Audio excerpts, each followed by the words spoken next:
Tari tradisi Melayu, khususnya yang di Pekan Labuan ini kan ditarikan oleh laki-laki dan tidak diperuntukkan untuk perempuan. Jadi dan itu udah dari guru saya pun memang tetap diingatkannya bahwasanya tari lenggok gambus itu kalau perempuan boleh belajar, tapi kalau untuk ditampilkan itu memang karena dari simbol gerak.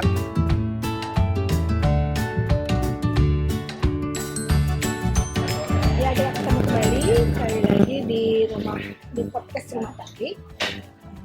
Untuk edisi hari ini kita akan berbincang-bincang, berdiskusi masih pasti dengan topik yang sama tadi. Tempat kita adalah Rumah Tari. Hari ini narasumber kita adalah Bang Irfan. Bang Irfan ini seniman yang luar biasa, yang kiprahnya sudah sangat hebat ya untuk Kota Medan dan sekitarnya. Tidak ada yang tidak kenal Bang Irfan. Jadi hari ini topik kita adalah tentang tari Melayu, karena beliau kompetennya luar biasa ya kalau di tari Melayu. Jadi kita akan karena orang Melayu juga ya, jadi pas gitu. Jadi kita akan cerita banyak tentang tari Melayu dengan topik Zapin kayaknya ya. Boleh Dengan topik Zapin supaya pemahaman semua orang yang cinta tari, yang pengen tahu tentang tari, terutama Zapin dari Melayu, akan mendapat pencerahan tentang apa itu Zapin. Nah, kita akan mendengarkan, kita akan berbincang nih Bang Irfan tentang Zapin. Menurut Bang Irfan, apa sih definisi Zapin? Sebelum kita masuk ke definisinya, kalau di Labuhan itu disebut lenggok gambus. Disebut lenggok gambus karena lenggok itu tari, waktu menari, gambus itu alat musik. Jadi mereka mengenal dengan sebutan lenggok gambus. Nah, kalau tapi secara nasional bentuk tari itu seperti namanya Zapin. Daerah-daerah provinsi lain pun banyak menyebutkan itu Zapin. Tapi kalau kecuali kita di Labuhan ya, mungkin lenggok gambus. Mungkin untuk pemahaman juga teman-teman semuanya, anak-anak ibu, Labuhan itu adalah salah satu kecamatan ya, salah satu kecamatan di Kota Medan, Provinsi Sumatera Utara. Jadi itu adalah salah satu daerah yang masyarakatnya hampir seluruhnya adalah dari suku Melayu. Jadi itu sangat kental dengan Melayu. Kita dapat pemahaman baru nih di Labuhan. Zapin itu disebut dengan lenggok gambus. Ya, silakan. Jadi kalau lenggok gambus itu sendiri disebut dia tari lenggok gambus harus mempunyai pertama itu tahsim. Tahsim itu masuknya penari dari luar panggung ke panggung yang diiringi musik gambus. Nah, ada beberapa yang mengatakan bahwasanya ilustrasi musik itulah mereka menyetel alat. Jadi si pemusik menyetel alat dan si penari memasuki arena panggung. Itu disebut tahsim. Kemudian dimulai dengan gerak alif. Jadi gerak alif itu huruf hijaiyah Arab itu kan tegak lurus. Jadi dari mulai dari mana tadi? Dimulai dengan tahsim, tahsim, kemudian dilanjutkan dengan alif, itu sembah dan garis lurus, alif itu garis lurus, kemudian itulah nanti setelah itu baru isi tari. Jadi kalau judulnya tarinya apa, itulah isinya dan diakhiri dengan tahtum. Tahtum itu mengakhiri dari tari tersebut. Nah, jadi ada 4 itulah. Jadi ada dimulai dengan tahsim dan gerak alif, isi dari tari itu baru tahtum, ditutup dengan tahtum. Itulah baru boleh disebut Zapin. Lenggok gambus. Termasuk juga Zapin kalau yang ada di Sumatera Utara yang harus seperti itu. Supaya kita satu pemahaman dulu.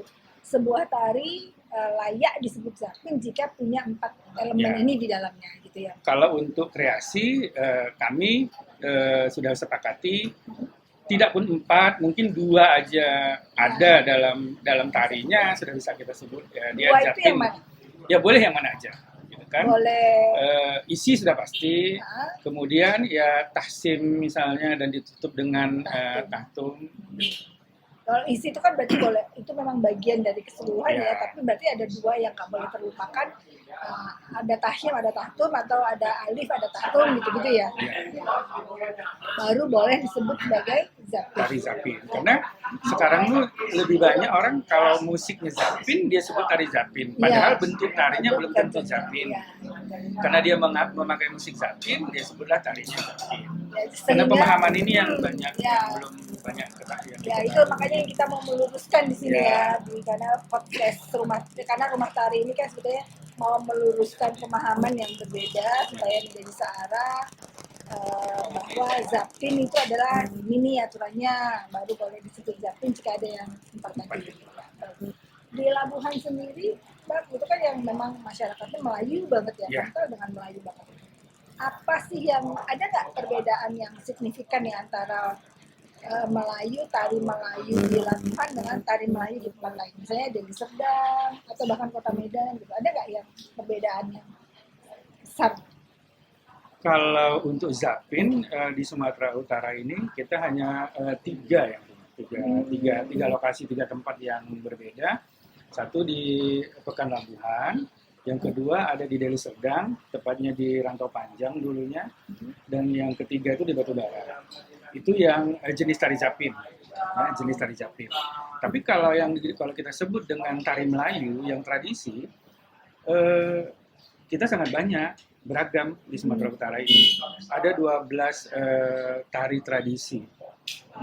Sumber tari tradisi itu ada 12 di Sumatera Utara ini. Jadi itu bentuknya berbeda-beda. Termasuklah zapin ini salah satunya. Jadi dari 12 itu, ya. 12 itu kira-kira apa aja? Itu ada hadrah, ada silat, bunga-bunga silat, termasuk juga tari inai atau tari piring, termasuk ialah zapin tadi, ronggeng, itu kesenian tradisi Melayu. Kemudian ada tari apa lagi ya, di daerah seperti tari ini juga apa, dulang. Ya. Nah, Langkat itu ada ya? ada langkat, kemudian asahan itu ada beberapa, misalnya ada juga yang termasuk tari-tari ritual, meminta hujan atau menganyut lancang gitu. Termasuk tari gubang itu asahan. Itu bentuknya berbeda-beda gitu. Jadi kalau mau bicara tentang zapin, tuan rumah zapin itu sebenarnya ada di 3 lokasi. Ada 3 ya. lokasi, ya. Kita sebut tuan rumahnya si zapin ini sebetulnya cuma ada di 3 lokasi ya, Labuhan, Di Deli Serdang sama dan di Batubara. Tapi yang sangat kita sedihkan ini di Deli Serdang dan sama di Batubara ini sudah tidak bisa ditemukan lagi sampai untuk saat ini. Sudah habis. Ya sudah habis. Generasinya sudah habis. Tidak sempat disambung ya, tidak sempat diwariskan. Tidak sempat. Dan di Labuan inilah itu pun tidak pernah juga tersentuh gitu ya. Sehingga keberadaannya juga sangat memprihatinkan gitu. Jadi nggak ada gimana kan Bang Irfan ini sebetulnya kan seniman ya, pemerhati tentang seni dan sebagainya, sampai sejauh mana sebetulnya yang sudah diusahakan untuk penggenerasian, pewarisan tari Melayu di Labuhan itu sendiri? Saya mulai itu dari tahun 2012, mulai penelitian, kemudian saya laksanakan workshop waktu itu di Taman Budaya. Dari situlah saya tahu bahwasanya tari lenggok gambus di Labuan itu ada 8. Yang dulunya kita tahu itu hanya 1, lenggok gambus anak ayam. Hanya itu yang sering ditampilkan di mana-mana. Ternyata ada 7 lagi yang lain. Dan alhamdulillahnya juga kemarin itu Unimed, anak-anak seni tari, ikut bagian dari saya penelitian, sehingga dari situlah kita mendokumentasikan, sebab tari ini memang kita hanya dari satu narasumber, kita tidak punya dokumentasi yang lain gitu. Dan sementara lagu-lagunya sendiri pun tidak ada saat ini gitu, karena musik zapinnya itu yang ada di tahun 30-an 40-an dulu, yang sekarang itu sudah tidak pernah lagi kita dengar gitu. Nah, setelah itu ya kita dapat kegiatan dari kementerian menampilkan tari yang tidak hanya satu, karena 3 tari yang ada di Pekan Labuan yang sudah punah, hampir punah dan bahkan nyaris punah, itu yang kita tampilkan. Jadi di samping lenggok gambus, kita juga ada tari hadra dan tari piring. Jadi 3 tari itulah yang kita tampilkan di acara kementerian kemarin, dari kegiatan dari kementerian. Nggak bisa diusahakan untuk mendapat warisan budaya tak benda itu? Nah, itu sudah kita upayakan 2 kali, tapi memang kebetulan berkasnya kita belum siap. Nah, mungkin di bagian pemberkasan lah kita yang kurang siapnya, sehingga karena gini, kita tidak kita sendiri dari dinas. Ya, harusnya baik semua orang menjadi satu untuk untuk menjaga kelestarian budaya ini. Sebenarnya nggak bisa kerja sendiri-sendiri ya. Harusnya dia nge-klik dengan berbagai instansi atau beberapa kantor yang memang care untuk menjaga dan melestarikan kesenian. Terus gimana nih Bang? Usaha Bang Ivan, karena saya tahu Bang Ivan juga punya sanggar, punya tempat yang melatih sanggar yang bisa untuk dijadikan salah satu sarana mewariskan tari-tari khususnya Melayu kepada generasi-generasi yang akan datang. Sejauh ini di sanggar tersebut minat anak-anak atau minat generasi muda terhadap tari-tari tradisi itu gimana? Kalau kebetulan saya sekarang kan kalau Nusindo sendiri kan di Medan, posisinya di Taman Budaya. Nah, di Labuan sendiri saya buka juga lembaga kesenian Pekan Labuhan. Jadi di situ kita mengajarkan tari-tari tradisi yang ada di Pekan Labuhan, termasuklah yang 3 tari tadi. Nah, kalau di Nusindo sendiri program kita tidak ada untuk tari-tari tradisi yang ada di Pekan Labuhan. Lebih adanya tari-tari yang karya sakti, termasuk juga 8 etnis yang ada di Sumatera Utara. Tetapi kalau Nusindo sendiri karena berdirinya udah 20 tahun lebih, jadi kita sering diundang kegiatan baik nasional walaupun juga internasional. Ya, saya selalu hadirkan lenggok gambus tradisi ini. Gitu. Jadi kalau di daerah-daerah Melayu seperti di Kepri, di Riau, maupun di Malaysia atau di Singapura, kalau kita diundang, pasti untuk tari tradisi kita tampilkan lenggok gambus.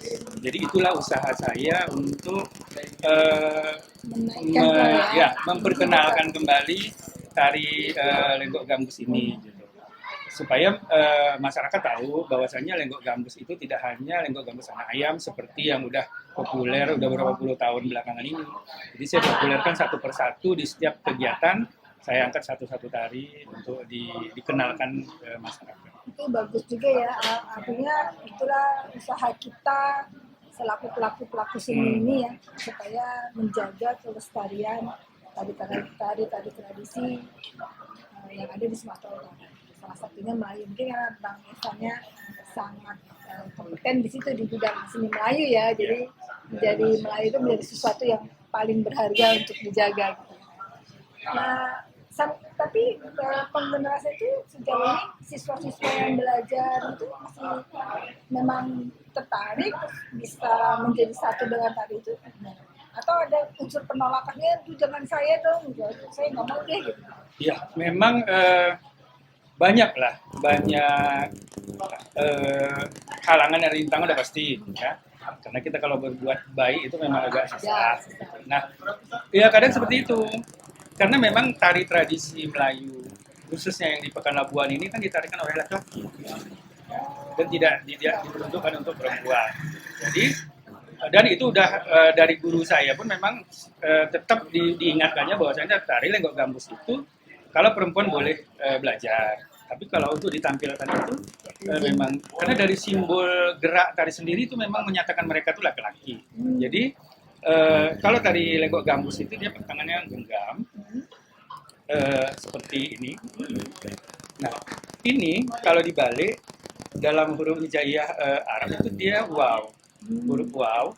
Waw itu bermakna waladun. Waladun itu anak laki-laki. Sehingga mereka mengaku mereka tuh ya anak laki-laki menari. Jadi makanya tetap dipesankan bahwasanya yang boleh menarikan lenggok gambus hanya laki-laki. Tapi kalau belajar siapa saja boleh. Tapi untuk yang tradisi. Tapi dibuka kemungkinan kalau untuk tari lenggok gambus kreasi sah-sah saja. Mereka membolehkan untuk perempuan menarikan. Tetapi mungkin tidak menggunakan simbol-simbol gerak Ya, itu ya, simbol gerak. supaya tidak bertabrakan dengan yang sudah digariskan. Ya. Gitu ya. Jadi kalau dia bentuknya zapin kreasi, ya monggo berangkat dari zapin anak ayam itu, tapi mungkin tidak gini, mungkin jadi gini ya, jadi dan sebagainya ya, karena mungkin hanya menggenggam alat ini ya, tidak ada simbol. Tidak ada simbol. Ya, ini juga jadi apa ya, wawasan baru bagi saya juga bahwa ternyata memang banyak tanda dari setiap tari ya. Jadi setiap bidang seni itu tari juga mempunyai makna-makna tersendiri. Ya, dan punya tanda, penanda, petanda gitu ya. Kalau dia kita hubungkan dengan yang namanya, ya kita bisa menuliskannya dengan sangat baik, melaporkan, menyalinnya gitu ya, mendokumentasikannya gitu, baik secara gerak, secara filosofi dan sebagainya. Jadi sebetulnya sangat baik. Kain japin nih Bang Irfan, Bang Melayu, apalagi yang paling menjadi perhatian Bang Irfan ketika mendidik siswa-siswa atau menyampaikan argumen-argumen tentang tari kepada khalayak ramai? Atau hanya khusus Melayu sebenarnya? Kebetulan karena saya memang orang Melayu, jadi memang lebih concernnya di Melayu, terutama memang tari-tari yang ada di Pekan Labuhan. Karena saya merasa bertanggung jawab untuk hal itu, makanya setiap apapun kegiatan saya akan usahakan untuk menampilkan kesenian tradisi. Karena kita sudah tidak punya panggung lagi. Sehingga itulah yang bisa membuat tari itu akan punah. Nah, kalau dulu di tahun 80-an sampai ke 90-an akhir itu ada Pekan Budaya Melayu. Jadi di Pekan Budaya Melayu itu semua tari-tari tradisi, tidak hanya tari, juga kesenian yang lain, bahkan olahraga yang berbau Melayu itu dilombakan, dihadirkan dan dilombakan. Seperti ada lomba tari zapin, ada lomba tari hadra, ada lomba tari ahoy, begitu. Karena sejak 97 itu sudah 97 terakhir. Sejak itu sudah tidak ada lagi. Itu dulu mewakili kabupaten kota yang ada daerah Melayunya. Jadi berlombalah selama sepekan, baik itu tari, olahraga dan sebagainya, makanan. Kesenian yang tradisi itu masih tetap ada, karena di situ banyak pesan, banyak makna yang harus dipahami oleh generasi penerus. Jadi sekarang kan lagi zamannya K-pop yang luar biasa, TikTok. Ayo supaya generasi muda juga menjadi pemerhati seni ya, supaya tersedialah panggung-panggung ini. Ya, semoga aja di Nyadeng ada petinggi-petinggi yang nonton podcast kita di supaya disediakan panggungnya. Gitu. Ya, apa nih pesan Bang Irfan nih sekarang menutup bincang-bincang kita, Bang Irfan? Apa nih yang pengen banget Bang Irfan sampaikan tentang tari-tari secara sungguh, ya baik tradisi, baik kreasi, atau Melayu secara khusus bagi generasi? Apa nih yang harus dikerjakan oleh generasi muda, siswa-siswa, mahasiswa-mahasiswa, atau mungkin penikmat atau pemerhati seni? Yang saya sekarang juga agak prihatin, termasuk prihatin lah, itu kan kalau untuk generasi penari kita sudah luar biasa. Karena sekolah-sekolah sendiri itu berlomba-lomba, ekskul tarinya itu kan berlomba-lomba. Bahkan itu jadi apa ya, jargon apa? Ya, jadi ikonnya mereka supaya peminat itu banyak. Cuma satu hal yang saya agak sedikit prihatin, anak-anak tidak pernah dikenalkan dari tradisi. Nah, kebutuhan sekolah itu hanya memenuhi kebutuhan sekolah. misalnya untuk pensi, untuk lomba, untuk lomba terpas gitu. iya, untuk ya perpisahan atau apapun gitu kan. Nah itu yang sangat saya sayangkan. Gitu. Nah dulu saya pernah ngajar di sekolah, setiap tahun saya kenalkan anak-anak satu tari tradisi. Misalnya tahun ini karo, tahun berikutnya etnis lain, begitu. Jadi mereka ada bekal, gitu. Mereka mengetahui. Gitu. Nah yang sekarang ini kan tidak. Jadi saya berharap dinas pendidikan bekerja sama-sama dengan sekolah itu, gimana caranya setiap anak itu setiap tahun itu diharuskan mempelajari beberapa tari tradisi sehingga tari itu dikenal dan tidak habis. Meskipun sekarang udah ada FLS 2N ya, itu kan juga berangkat dari tradisi, tapi sebaiknya juga guru-guru paham dulu nih tentang tari-tradisi, karena kita banyak ya kemarin kita jadi juri sama-sama tulislah judulnya tari tortor gitu. Jadi bahkan gurunya nggak paham betul nih tortor itu artinya apa secara harafiah. Jadi kalau kita yang dapat jadinya tari-tari ya, karena tortor itu bahasa Batak yang artinya adalah tari.